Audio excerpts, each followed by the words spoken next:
एक गांव में एक रामलाल नाम का एक किसान अपनी पत्नी और 4 लड़कों के साथ रहता था।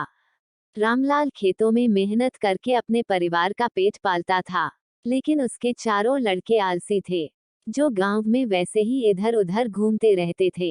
एक दिन रामलाल ने अपनी पत्नी से कहा कि अभी तो मैं खेतों में काम कर रहा हूँ, लेकिन मेरे बाद इन लड़कों का क्या होगा? इन्होंने तो कभी मेहनत भी नहीं करी, ये तो कभी खेत में भी नहीं गए। रामलाल की पत्नी ने कहा कि धीरे धीरे ये भी काम करने लगेंगे। समय बीतता गया और रामलाल के लड़के कोई काम नहीं करते थे। एक बार रामलाल बहुत बीमार पड़ गया।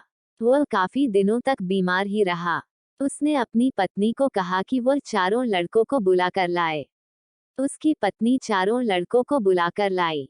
रामलाल ने कहा, लगता है कि अब मैं ज्यादा दिनों तक जिंदा नहीं रहूंगा।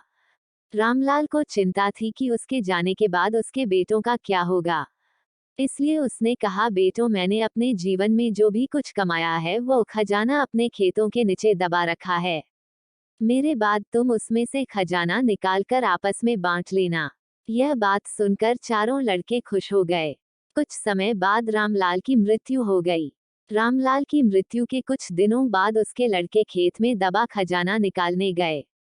उन्होंने सुबह से लेकर शाम तक सारा खेत खोद दिया, लेकिन उनको कोई भी खजाना नजर नहीं आया। लड़के घर आकर अपनी माँ से बोले, माँ, पिताजी ने हमसे झूठ बोला था, उस खेत में हमें कोई खजाना नहीं मिला।